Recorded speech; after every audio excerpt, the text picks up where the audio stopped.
Rain slammed against the black sedan as the door flew open. "Get out." Her fingers tightened around her coat. "Yimin, don't do this, not now." "I said get out." The driver didn't turn. The guards didn't blink. Only the storm answered, pounding harder, louder, as if it understood what was about to happen. She stepped out slowly, one hand instinctively cradling her stomach. "I'm pregnant," she said, her voice shaking but refusing to break. "You know that, this is your child."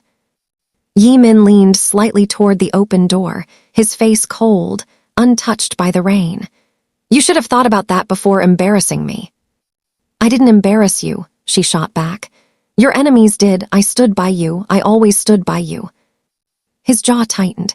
"You're a liability now." The words hit harder than the rain. "A liability," she whispered. He didn't answer. Instead, he gestured once. The door slammed shut. The car drove off. And just like that, she was alone in the storm. She didn't run after the car. She didn't scream. She didn't collapse. She stood there, soaked, shaking, one hand on her stomach, watching the taillights disappear into the dark streets of Seoul. "I understand," she said softly, though no one was there to hear it.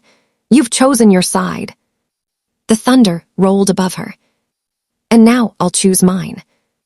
If this story pulled you in, hit like, drop a comment with the moment that shocked you the most, and subscribe for more stories that keep you thinking long after they end. Her name was Amara. 3 hours later, she was still walking. Her shoes were ruined. Her coat clung to her like a second skin. Every step sent a dull ache through her body, but she refused to stop.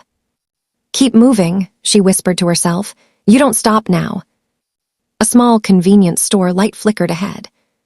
She pushed the door open, the bell chiming softly. The cashier looked up, startled. "Miss, are you okay?" Amara didn't answer immediately. She walked to the counter, pulled out a damp card and placed it down. "I need a phone," she said.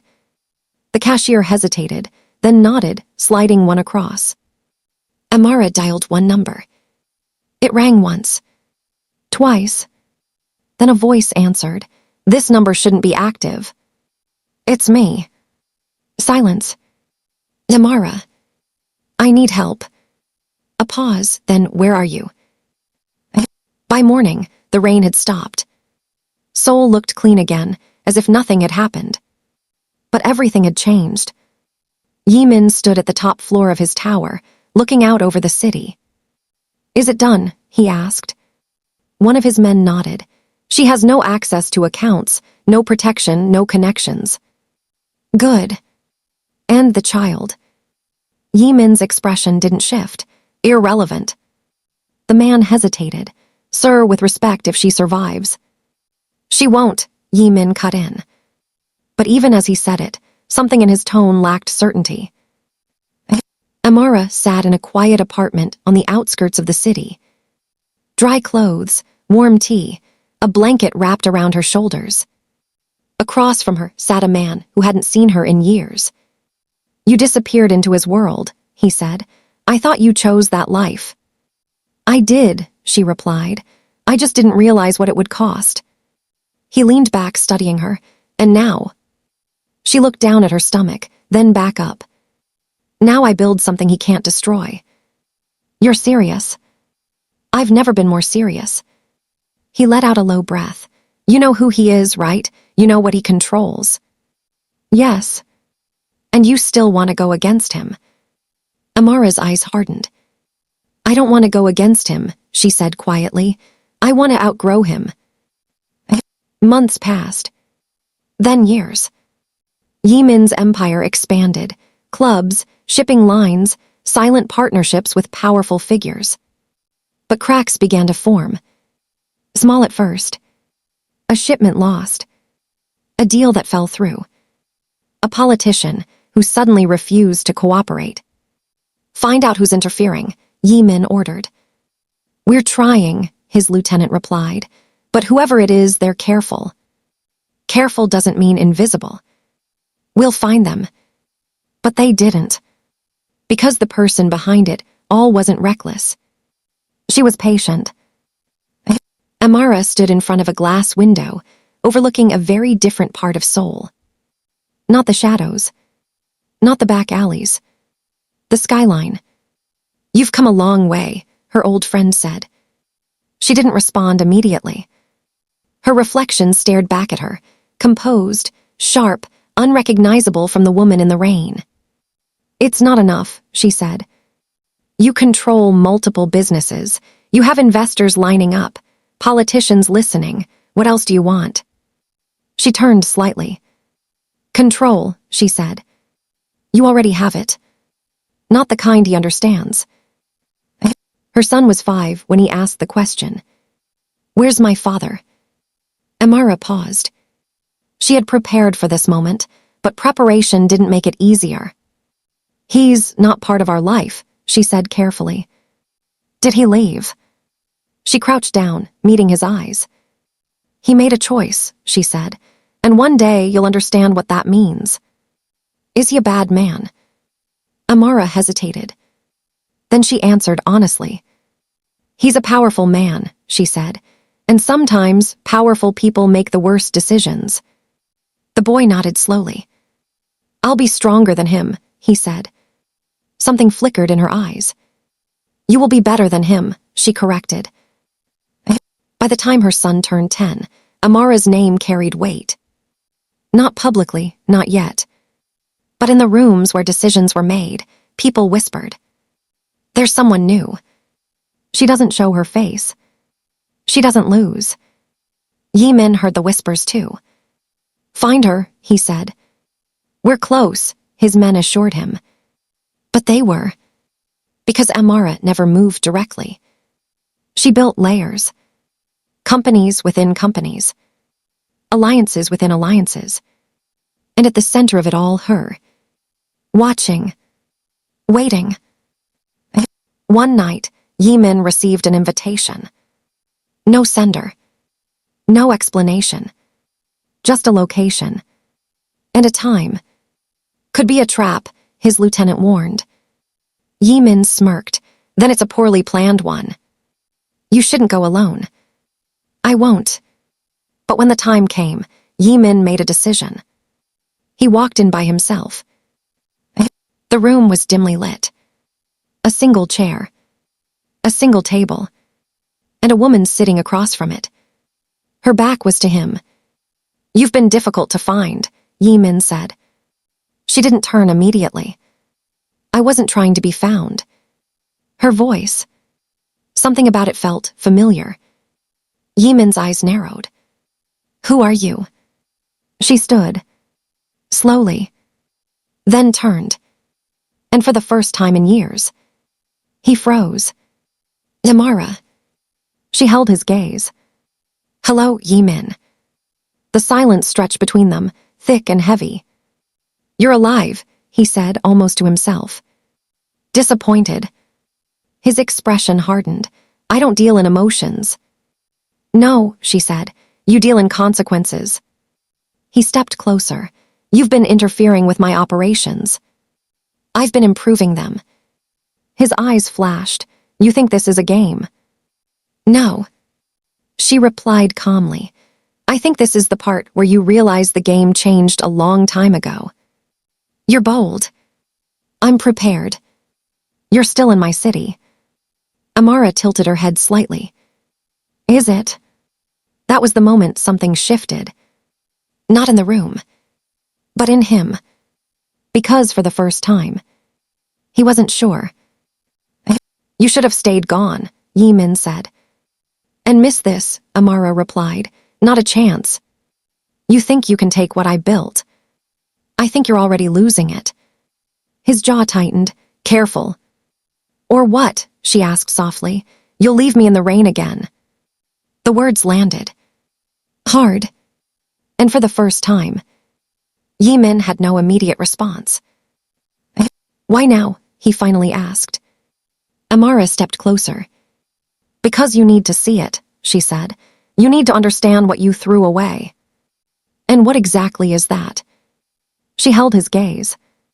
"Everything." And that was just the beginning. Yimin let out a slow breath, but it wasn't calm. It was controlled tension, the kind that came before something broke.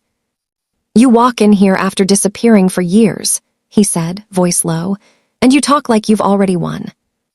Amara didn't flinch. "I don't need to talk like it." "Then prove it." A faint smile touched her lips, not warm, not mocking, certain.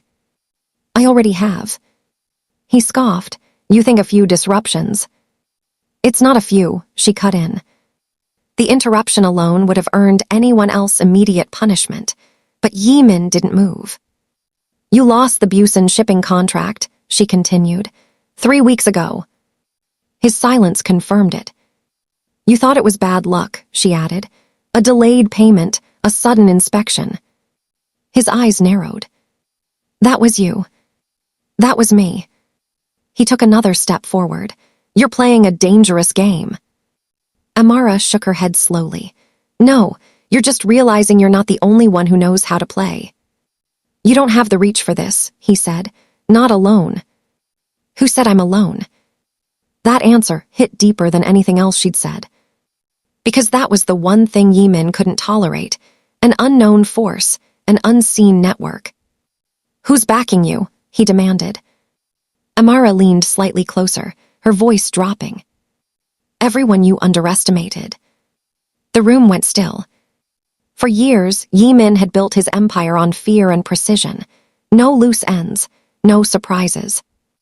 But standing in front of him now was a surprise he couldn't erase. "You're still thinking too small," she said. His expression darkened. "And you're thinking like you're untouchable." "No," she replied calmly. "I'm thinking like I already survived the worst thing you could do to me." That landed. Because he knew it was true. He had taken everything from her, left her with nothing. And she was still standing. Stronger. That wasn't supposed to happen. "You should have stayed out of this world," he said quietly. Amara's eyes didn't waver. "This world was forced on me. You chose to stay. I chose to adapt." A beat of silence passed. Then Yeeman asked the one question he hadn't asked yet. "The child." Amara didn't blink. "What about him? Is it mine?" The air shifted. "He's not yours," she said. Yeeman's gaze sharpened. "He's not yours to claim," she corrected. That was worse. "Where is he?" "Safe." "I want to see him." "No." The answer came instantly. "You don't get to walk back into a life you walked away from." "I have a right." "You gave that up," she snapped, her voice finally cutting through the calm. For a moment, the emotion surfaced, raw, unfiltered. "You don't get to decide when you're a father," she continued, quieter now but sharper than before. "You decided that night in the rain." Yeeman held her gaze, searching for hesitation. There was none. "Everything you've built," he said after a moment, "I can take it apart." Amara gave a small nod. "I know. You're not afraid." "No." That answer unsettled him more than anger would have. "Then you're not thinking clearly." "No," she said, "I'm thinking long-term." He exhaled slowly. "This ends one way." "Yes," she agreed. "With you losing. With you realizing you already did." Their eyes locked. No raised voices. No sudden movements. Just two people who understood exactly what was at stake. Yeeman turned slightly, adjusting his jacket. "This conversation is over." "For you," Amara said, "not for me." He paused at the door. "If you come after me again," he said without turning, "I won't show mercy." Amara's voice followed him. "You didn't show mercy the first time." He stopped. Just for a second. Then walked out. That night, everything changed. Yeeman didn't sleep. He sat in his office, going over every report, every deal, every disruption. "List everything we've lost in the last 12 months, he ordered. His lieutenant hesitated. "Sir, it's extensive." "Then start talking." One by one, the pieces fell into place. Contracts lost. Allies shifting. Suppliers disappearing. And one pattern tying it all together. Precision. She's not reacting, Yi-min muttered. She's planning. His lieutenant looked uneasy. What do you want to do? Yi-min's eyes hardened. We stopped playing defense. Across the city, Amara stood on a balcony, looking out over Seoul. Her phone buzzed. He's moving, a voice said on the other end. I know, she replied. You're sure about this? No, she said honestly, but I'm ready. You're escalating things. Amara's grip on the phone tightened slightly. He already escalated things, she said, years ago. A pause. Once this goes public, there's no going back. I'm not going back. The first strike came at dawn. 3 of Yi-min's major properties were raided simultaneously. Not by rivals. By authorities. Who tipped them off? His lieutenant asked, panicked. Yi-min didn't answer. He didn't need to. He already knew. Amara watched the news quietly. An anonymous source has revealed documents linking several major businesses to illegal operations. She muted the TV. You just declared war, her friend said. Amara didn't look away from the screen.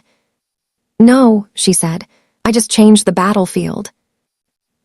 Yi-min slammed his fist against the table.